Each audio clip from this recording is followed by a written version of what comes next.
Hi friends, இன்றைக்கி நம்ம இட்லி பொடி எப்படி பண்ணுறதுன்னு தான் நம்ம பார்க்க போகிறோம்.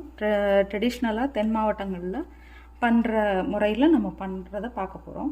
ஆனால் அது அப்படியே ட்ரெடிஷ்னலாக இருக்க போகுதா அப்படின்னா அப்படியெல்லாம் இல்லை. ஏன்னா எங்கள் அம்மா பண்ணும்போது அவங்க புளி வெள்ளைப்பூடெல்லாம் சேர்க்க மாட்டாங்க. ஆனால் அதில் இந்த ட்விஸ்ட்டு ரெண்டுமே சேர்க்கும்போது நிறைய பேர் வெறும் கார்லிக் வெள்ளைப்பூடு சேர்த்து பண்ணும்போது ஒரு டேஸ்ட்டில் இருக்கும், புளி சேர்த்து தனியாக பண்ணுவாங்க. ஆனால் இது ரெண்டையும் சேர்க்கும்போது அது ஒரு டிஃப்ரெண்ட் டைமென்ஷன், ஒரு புதிய பரிமாணத்துக்கு வர்றதை நம்மளால் பார்க்க முடியும். வத்தல் இது எல்லாமே சேர்த்து தான் நம்ம பண்ண போகிறோம். குழந்தைங்களுக்கு பண்ண போகிறோம் அப்படின்னா நம்ம வத்தலை ஸ்கிப் பண்ணிவிட்டு பண்ணலாம். நான் நல்ல காரமான வத்தலாகவே சேர்ப்பேன். ஊரில் இருந்து தான் நான் வாங்கிட்டு என்னோடய வத்தலெல்லாம் வச்சுருப்பேன். ஏன்னா அங்கே இருக்கிற காரம் இல்லை மற்ற இடங்கள்லன்னு ஒரு எண்ணம் எனக்கு. சரி, நம்ம என்னென்ன பொருட்கள் சேர்க்க போகிறோம் அப்படின்னு பார்த்துடலாம். முதல்ல ஒரு 1.5 கப்ஸ் உளுந்து, முழு உளுந்து சேர்ப்போம். கருப்பு உளுந்து கூட நீங்கள் சேர்த்துக்கலாம். 1.5 கப்ஸ் கருப்பு உளுந்து சேர்த்துட்டு 1 கப் சனா தால் சேர்ப்போம். நான் அளவுகள்லாம் நான் போடும்போது நீங்கள் பாருங்கள். அப்புறம் 1 கப் பொட்டுக்கடலை சேர்ப்போம். இது மூணையும் இதோடு சேர்ந்து வெள்ளைப்பூடும் புளியையும் சேர்த்து முதல்ல வறுப்போம். இது எல்லாத்துக்குமே நமக்கு கொஞ்சம் எண்ணெய் தேவைப்படும். சுத்தமான செக்கு நல்லெண்ணெயாக இருந்தால் ரொம்ப நல்ல. இப்போது நல்லா ஹெவி பாட்டம்டு வெசல் வார்ப்பு சட்டி எடுத்திருக்கேன். நான் நல்லா கனமாக இருக்கணும், அது நல்லா காய வச்சுக்கலாம். இப்போ 1 ஸ்பூன் நல்லெண்ணெய் விட்டுக்கலாம். சட்டி காஞ்சிருக்கணும். நம்ம முதல்ல ஆரம்பிக்கும்போது முதல்ல தணல் ஜாஸ்தி இருந்தால் கூட நம்ம அதுக்கப்புறம் இறக்கிக்க போகிறோம். இப்போது நம்ம முதல்ல கல் உப்பு தான் சேர்க்க போகிறோம். இப்போ நான் இன்றைக்கி சேர்க்குற அளவுக்கு பார்த்தா ஒரு 1.5 டேபிள் ஸ்பூன் மேலேயே தேவைப்படும். ஆனால் எனக்கு கடைசியாக தேவைப்பட்டால் நான் மிக்சியில் ஃபீட் பண்ண பிறகு நான் தூளுப்பு சேர்த்துப்பேன். இப்போதைக்கு நம்ம முதல்ல வறுக்காமல் எந்த உப்பையும் நம்ம சேர்க்கக்கூடாது, ஏன்னா அதுலேயும் ஈரப்பதம் இருக்கும். இப்போ உளுந்து சேர்த்துக்கலாம். 1.5 கப் சேர்க்குறேன் உளுந்து. அப்புறம் 1 கப் சனா தால், 1 கப் சனா தால் சேர்க்குறோம். அப்புறம் 1 கப் பொட்டுக்கடலை சேர்க்கணும், ஏன்னா அந்த ஒரு சாஃப்ட் நைஸ் டெக்ஸ்சர் அதில் தான் வரும் உங்களுக்கு. ஸோ 1 கப் பொட்டுக்கடலை சேர்த்துக்கணும். பொட்டுக்கடலை சேர்த்துக்கலாம். இதுக்கப்புறம் இதோட வெள்ளைப்பூண்டு, கார்லிக் ஒரு ஹேண்ட்ஃபுல், இதோட கம்மியாகவும் சேர்க்கலாம், பட் இது நல்லா வாசமாக இருக்கும். இதுக்கப்புறம் புளி ரொம்ப பெருசு கிருசு அப்படி கிடையாது. ஒரு இன்ச்சு இருந்த அளவுக்கு இருந்தால் போதும். பொடி பொடியாக அதை பிரித்து போட்டுக்கணும். நம்ம பிரிக்கலைன்னா அந்த ஈரப்பதம் உள்ளே இருக்கும். 1 இன்ச்சு 1.5 இன்ச்சு போட்டால் போதும். இவ்வளோ இதுக்கு 1.5 இன்ச்சு. இப்போ நீங்கள் இதை விட கம்மியான இதில் பண்ணுறீங்கன்னா அவ்வளோதான், 3/4 இன்ச்சு அப்படி இருந்தால் போதும். இப்போ நம்ம ஒரு இன்ச் அளவுக்கு இருக்கிற புளியை குட்டி குட்டியாக பிரித்து போட்டுக்கிறோம். இப்போ அது பார்த்திங்கன்னா வெளியர்னு இருக்குது. இது பதம் மாறும், நம்ம வறுக்க பதம் மாறும். இப்போ இவ்வளோ நேரம் ஃபுல் ஃப்ளேமில் இருந்துச்சு இல்லைங்களா, அதை இப்போ நம்ம சிம்மில் போட்டுக்க போகிறோம். அப்படியே பொறுமையாக ஒரு 20-25 நிமிஷம் வறுக்கணும். ஃபுல்லாக மொத்தமாக இதில் இருக்கிற ஒரு துளி கூட ஒரு தண்ணியே இருக்கக்கூடாது, கருகவும் கூடாது, தண்ணியும் இருக்கக்கூடாது. மொத்தமாக கலர் மாறி போயிடும். இப்போ எப்படி இருக்குது பார்த்தீங்களா, இது அப்படியே மாறி இருக்கும் பாருங்கள். அடுத்து இப்போ நீங்கள் பார்த்தீங்கன்னா நம்ம நல்லா வறுபட்டுருக்கு, அது உங்களுக்கு தெரியும். பழைய இதில் அவ்வளோ வறுபடலை. இப்போ நம்ம நல்லா வறுத்துட்டோம். ஒரு 20-25 நிமிஷம் ஆயிடுச்சு. நல்லா வறுத்தது உங்களுக்கு தெரியும் பார்த்தீங்களா. சுத்தமாக கொஞ்சம் கூட ஒரு ஈரப்பதமே இல்லாமல் வறுத்து தனி தட்டில் எடுத்து வச்சுக்கிறணும். ஏன்னா இதை தனியாக தான் நம்ம பொடிப்போம், சேர்த்து போட்டு முதல்ல பொடிக்க மாட்டோம், கடைசியாக தான் சேர்ப்போம். அப்போது நம்ம தனியாக எடுத்து வச்சுக்கிட்டாச்சு. இப்போ எண்ணெயை ஊற்றி சூடு ஏறினதும் வத்தல் பெருங்காயம் வறுக்க போகிறோம். பெருங்காயம் நல்லா அதுவும் நல்லா பொரிஞ்சிடணும். இதையும் நம்ம அந்த உளுந்தோடு தான் பொடிப்போம், தால் மிக்சரோடு தான் பொடிப்போம். நான் எடுக்கிறதுக்கு வசதியாக சின்ன தட்டில் எடுக்கிறேன், ஆனால் திரும்ப தால் மிக்சரோடு சேர்த்துக்கிடுவேன். வத்தல் இப்போ பொரிக்கணும். நம்ம கொஞ்சம் எண்ணெய் விட்டுக்கலாம். சட்டி ரொம்ப சூடேறி இருக்கக்கூடாது, கொஞ்சம் சிம்லேயே போட்டுக்கிடணும். இப்போ நெடி ஏறாமல் இருக்கிறதுக்கு நான் கல்லுப்பு சேர்த்துக்கிட்டேன். அதோட வத்தல் போட்டு வத்தலை கருக்கிடவே கூடாது. வத்தல் வந்து கருகி போச்சுன்னா எதுவுமே நல்லாவே இருக்காது. பொடி ஃபுல்லாக அந்த வாடை தான் இருக்கும். அதனால் என்ன செய்யணும், வறுத்துக்கிட்டு அப்படியே எடுத்துடணும். கருகாமல் வறுத்து எடுக்கணும். பதம் அதுதான். வாசம் மாறி இருக்கணும், ஆனால் கருகக்கூடாது. எங்கேயாவது வேறு வேலைக்குன்னு போயிட்டு வந்து இங்கே நம்ம வறுக்கக்கூடாது. இங்கேயே நின்று பதத்தோடு கரெக்டாக எடுத்துடணும். முடிஞ்ச அளவுக்கு அடுப்பை நானும் சிம்மில் போட்டுட்டேன். இந்த கொஞ்சம் கலர் மாறுறது தெரியும் உங்களுக்கு. பதம் கரெக்டாக இருக்குது. இப்போது கொஞ்சம் செக் பண்ணிக்கிட்டு அப்படியே எடுத்துட வேண்டியதான். வாசம் மாறிடுச்சுன்னா எடுத்துட வேண்டியதான்.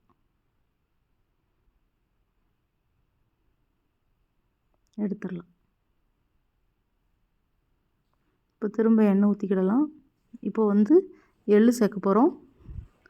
எள்ளு இந்த வட்டம் தான் நான் வெள்ளை கலர் எள்ளு சேர்த்துருக்கேன். கொஞ்சம் பிள்ளைகள் விருப்பப்படுவாங்க. கருப்பு வந்து நான் கருப்பு ப்ரிஃபர் பண்ணுவேன். ஏன்னா நல்ல பொடியோட கலர் நல்லா வரும், செவந்து வர மாதிரி வரும். இப்போ ஆனால் வந்து கருப்பு போட்டாங்கன்னா நம்ம வந்து வறுபட்டுருச்சான்னு சரியாக தெரியாது. வெடிப்பை வச்சு தான் நம்ம கண்டுபிடிக்கணும். இப்போ இது வெடிக்கவும் செய்யும், கலரும் மாறும். இதுவும் சிம்மில் தான் வச்சு வறுக்கணும். நம்ம பாட்டுக்கு ஃபுல்லாக தணல் ஏற்றிட்டோம்னா ஃபுல்லாக கருகிவிடும்.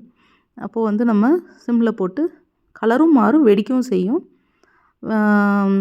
இந்த வட்டம் தான் நான் இதை ட்ரை பண்ணி பார்க்குறேன், மிக்ஸ் பண்ணி. இல்லாட்டி பொதுவாக நான் கருவேப்பிலை யூஸ் பண்ணுறது உண்டு. இப்போ எண்ணெய் ஊற்றிக்கலாம். கருவேப்பிலை வறுக்கலை. கருவேப்பிலையை நல்லா கழுவி எல்லாம் செஞ்சு தான் எடுத்து வச்சுருக்கு. அதை போட்டு வறுத்துக்குவோம். நொறுங்கணும், நொறுங்குறதா பதம். இதுவும் ஒரு 5-6 நிமிஷம் ஆகும். அங்கங்கே போகாமல் தான் நம்ம வறுக்கணும்.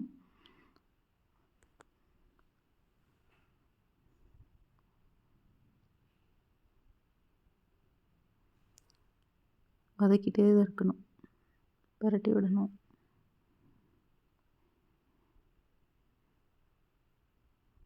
கருகக்கூடாது. இதுவும் எதுவுமே இதில் கருகக்கூடாது. கருகிட்டால் அந்த வாசமே மாறி போயிடும். தான் நொறுங்கிடுச்சு. இப்போ நம்ம எடுத்துட வேண்டியதான்.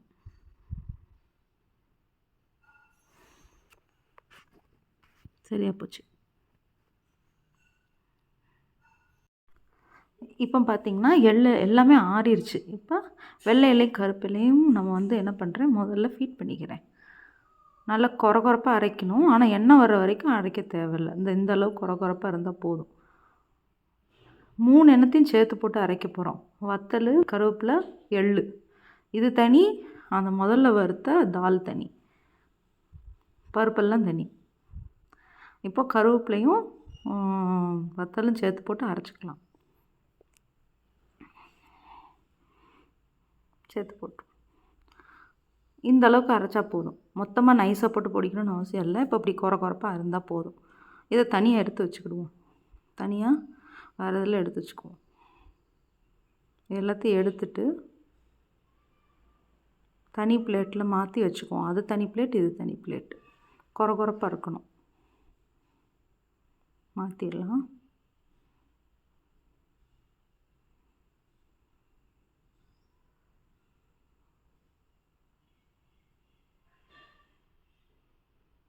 தனியாக இருக்கணும். இப்போது இந்த உளுந்து, சென்னாதால் இதெல்லாம் நம்ம தனியாக இருந்தால் நல்லா ஆறிடுச்சு. பார்த்திங்கன்னா எதுவுமே சூடு கிடையாது.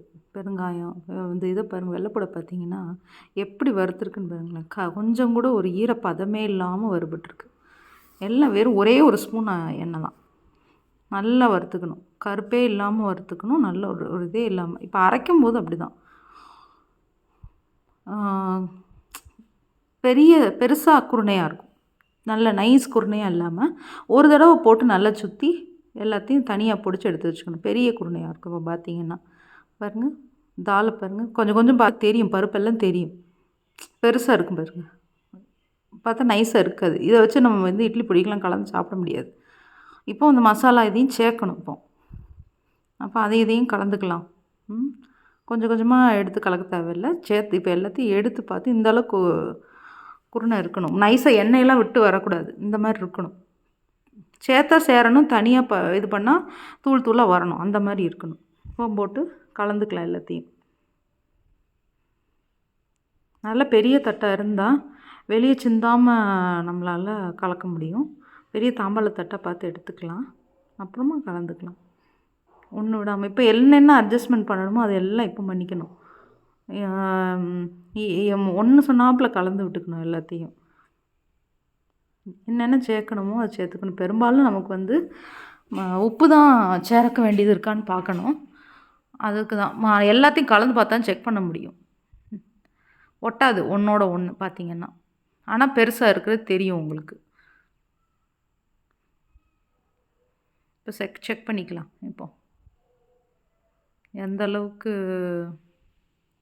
உப்பு தேவைன்னு செக் பண்ணிக்கலாம். இப்போ எனக்கு இன்னும் கொஞ்சம் தேவையாக தான் இருக்குது. உப்பு கொஞ்சம் தேவையாக இருக்குது. நான் போட்டுக்கிறேன். 1 டேபிள் ஸ்பூன் அளவு தேவை இருக்குது எனக்கு. போட்டுக்கிறேன் நான். இப்போ கல் உப்பு சேர்க்கக்கூடாது. கல் உப்பு வறுத்தா தான் சேர்க்கணும்.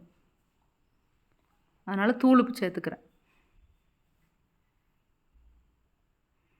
எல்லாத்தையும் நல்லா கலந்து விட்டுட்டு இப்போ பொடிச்சுக்கணும். இப்போ பெருசாக இருக்குது, பெரிய குருணையாக இருக்குது. அதனால் கொஞ்சம் நைஸாக இருக்கும். நல்லா அதுக்காக நைஸாக இருக்கணும்னா மிளகாத்தூள் அளவுக்கு நைஸாக இருக்கக்கூடாது. அந்த இதுக்கும் இந்த இதுக்கு பார்த்திங்கன்னா வித்தியாசம் தெரியும் உங்களுக்கு. இப்போ நல்லா தொட்டு சாப்பிடும்போது அந்த டெக்ஸ்சரில் வந்து ஒரு குருணை தெரியும். ஆனால் நைஸாக இருக்குதா தெரியுதா?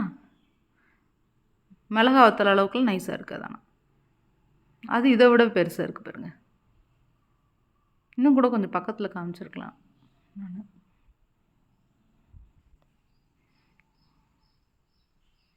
இது எல்லாத்தையும் சேர்த்து எடுத்து அரைச்சி வச்சுக்கலாம். இது ஏர்டைட் கண்டெய்னரில் போட்டு வச்சா 3 மாதம் கூட ஒன்றுமே ஆகாது. நல்லாயிருக்கும். எந்த இதுக்கு வேணாலும் நல்லாயிருக்கும். கேப்சிகம் மசாலா ரைஸு, சாதாரணமாக ரைஸ் கூட. ஆனால் இட்லி தோசைக்கு இட்லி பொடி அதுக்கு வந்து காம்பினேஷனுக்கு அடிச்சுக்கிறதுக்கு கிடையாது. ஸோ இட்லி பொடி தோசைக்கும் தான் இது வந்து நல்ல காம்பினேஷன். பொடி இட்லி பண்ணலாம், நல்லாயிருக்கும். கமர்ஷியலாக இருக்கிறப்போ பார்த்திங்கன்னா இந்த வாசம் மணம் இந்த இது இருக்காது. நம்ம வந்து வீட்டில் செய்கிற மாதிரி நல்லா இருக்காது. இதை ஒரு தடவை செஞ்சு பாருங்கள். உங்களுக்கு இது ரொம்ப ரொம்ப பிடிக்கும். நிச்சயமாக ட்ரை பண்ணி பாருங்கள். தேங்க்யூ.